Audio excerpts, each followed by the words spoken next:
Hello everyone and welcome to today's webinar. My name is Rachel Klein and I will be your presenter here for the next 20 minutes.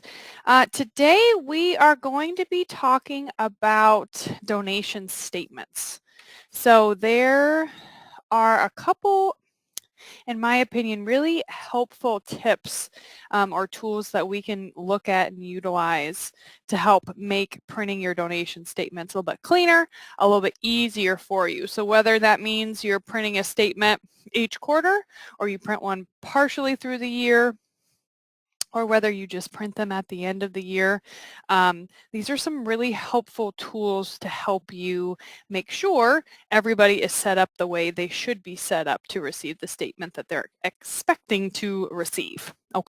First thing I want to talk about, I get this call maybe once a week, is someone's going to print a donation statement for someone and they find that that person isn't there. Okay, so they go through the donation statement process. They know this person has giving. They know they meet all of the criteria you've put in to get a donation statement. But on that step 2 screen, that person isn't there. Okay, so let's talk about that. I clicked on donation statement. I'm going to leave my date range for the whole year. Again, if you're doing this quarterly or halfway through the year, you can adjust your statement as you see fit. But by default, anyone that gave within this date range is going to be included for the criteria for printing. Okay. Now, when I get to step 2, it's then going to show me all of the people that meet that specific criteria that I'm trying to print a statement for. So at the bottom are the people that have giving so far this year. And let's say in the list, there's someone I need.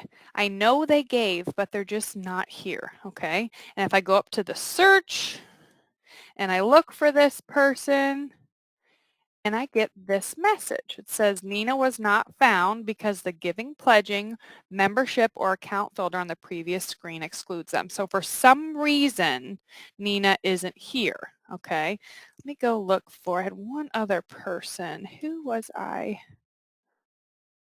working with? Let's see. I had one other person to show you, and for whatever reason, I forgot who they were. That's okay. Let's go back. So the person I know I need to get the donation statement for isn't here, okay? And I know they meet the criteria. So what that tells me is that this person's receives statement box isn't checked, okay? So if I close out of here and I go into Manage Givers and I look down through this list, what was the name of the person that I set up? That was Julie. Let me see. Okay, regardless, let's talk about Nina. So right here on the right, there is this little receives statement checkbox, okay? If this box is not checked, then even if that person meets your criteria, they aren't going to get a donation statement, okay? So you need to make sure for whomever needs to get a donation statement, they have this box checked, all right? So long story short, if you go to print a statement for somebody and they're not there and you know they need a statement, you need to come into Manage Givers, you need to highlight that person's record on the left, and then you need to check this Receives Statement box, okay?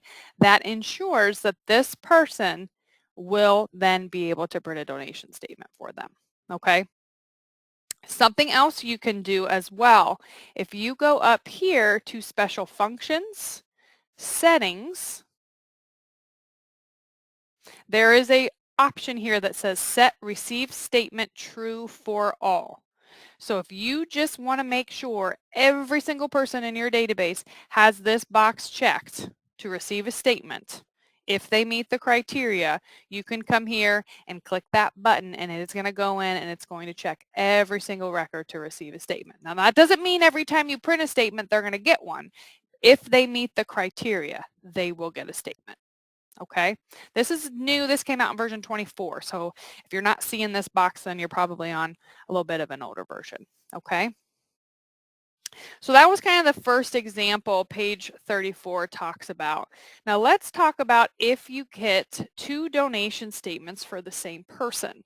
So if you find you print a donation statement and you have a Rachel Klein and then you have a Rachel D. Klein, okay, and you find there's giving on both of them, what that tells you then is that you have a duplicate. So you have the same individual in there twice and you have some giving on record A and some giving on record B. If that's the case, you want to make sure you go in and you clean up the duplicate, and you have to move all of that giving off the person you don't want it on anymore and combine it onto the person that you do. Okay, we have a lot of really good information. I just did a webinar on this back in February. So what you'll need to do is go into the Resource Center, get the document, watch the video if you would like, and that will show you how to clean up those duplicates and get all the giving in on one spot. Okay. The next thing I hear about a lot is a married couple, but they're getting two separate donation statements. Okay. See this a lot. Say me and my husband come to your church. We want to get a statement together, but we find that there's a statement for Mitch and then there's a statement for Rachel. It has separate giving on it, two separate statements. Okay. If that's the case, that means that that couple isn't linked together as one giving unit in the database, okay?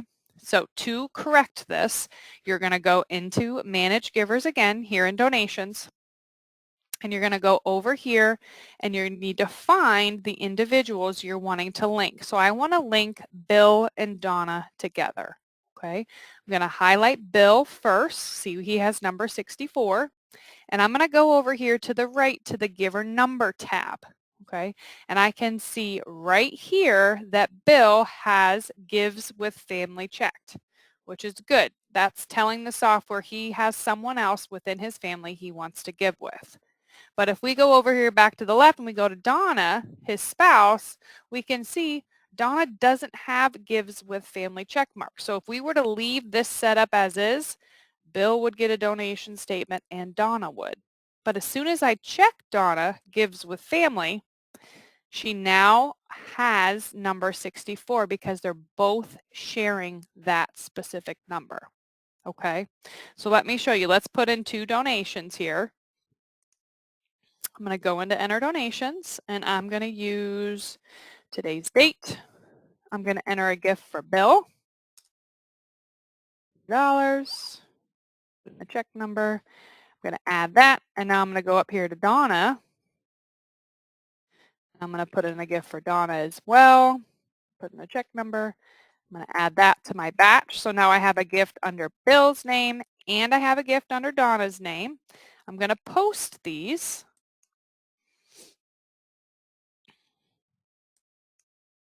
I don't need to print it. But now let's go look at their donation statement. And what you'll see is that even though they each gave a gift, they will in fact get one donation statement with their giving combined. So let's look for Mr. and Mrs. William Bell. Here they are. I'm going to hit print.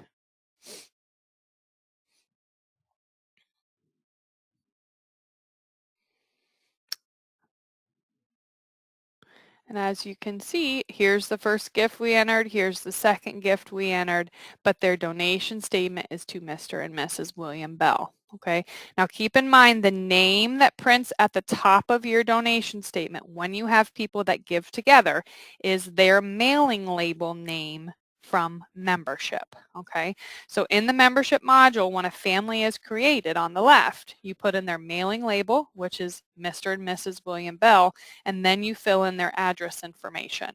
When you have people checked Gives with Family and you go to print their donation statement, it pulls that mailing label name from membership. So if you are printing a donation statement and you find that you don't like this name as it appears, then you would need to go over to membership. Then you would need to then update the text in that mailing label field to show the name, the family name that you're wanting to see. Okay. So pretty straightforward. So received statement has to be checked to get a donation statement. Both people that make up the couple need to be checked gives with family if you want them to get one statement, okay? Next thing I want to talk about is also within the handout, how to remove the quarterly section. So when you're looking at a donation statement, it's broken up with our default template into 3 sections, okay? You have this first section. This is your detail section. This is going to list out every transaction or every donation that person gave within the date range. Then you have your summary section, which is the second section. This does just that. It gives you a summary. And if they're a pledging family or a pledging individual, you will see the year or the date range they've pledged to, and then any of their pledging information down here. Okay. This third section, this is your monthly total section, or what we call your quarterly section. I find a lot of people I talk to, they don't care to have this quarterly section showing. So to remove the quarterly section, back here on step 2, you need to hit this Statement Designer button. The Statement Designer button brings you in here. It looks very similar to Publisher if you're familiar with that, with all the different text boxes. You can move things and place them wherever you want. We have really good videos on this as well on the website. I do want to point out in here something else. There is an undo button. This button I use all the time when I'm working in here. This will really save you some time of trying to figure out where something was. Simply hit the undo and get back to where you started, okay? But across here at the top, the third toolbar down, it starts with Show Account Summary. Then there's also a Show Detail section. And then there is a Show Quarterly section. So if you find you do not want that quarterly section to appear, or any of the other sections for that matter, up here at the top you simply uncheck the Show Quarterly section box. It removes that section, and then it automatically shrinks up that space so you don't have the extra space or blank area on the report itself. Okay. Something else I want to point out too, if you find that you're getting a lot of empty space on your report, okay, so, or maybe your things are printing on to a second page. Typically that has to do with the spacing in the designer itself. So if I were to come back in here and drag this down for my footer, if I have all this empty space here in the designer, all of this empty space will carry over when I go to print my donation statement. So if you're seeing anything with this big white area like this and you don't need it, just grab the divider here for the footer section, hover over it, click and hold, and just drag it back up. And that's going to tighten that space and save you some paper, okay? Also, if you find that you are getting a blank page, it could have something to do with your margins. So if you have something that's overlapping a margin, it's going to turn red, which red is usually bad, so you don't want red here anywhere. But even this just dragging off the margin a little bit could very easily cause things to wrap and print onto a second page. So to you, the page might look blank, but because this is pulled out, is going to cause the software to then print down onto another page. Okay, so keep in mind anything is red or looking out of sorts, tighten that up, make sure it's within the margins before you go to print your donation statement, okay?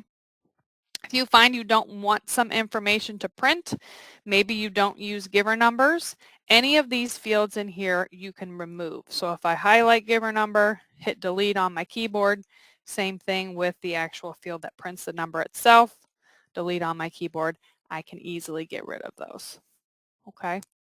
Pretty straightforward. The document goes into all of this stuff. Let me close out of here. Actually, let me save it just so you can see. No quarterly section.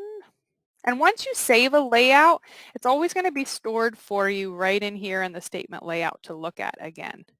So if I hit print this time, you zoom out because we are way too close. You can see I have my detail section, my summary section, but that whole quarterly section's now been removed. So again, maybe you want it, If you do, don't uncheck it, but if you find you want to get rid of something, just simply uncheck that box.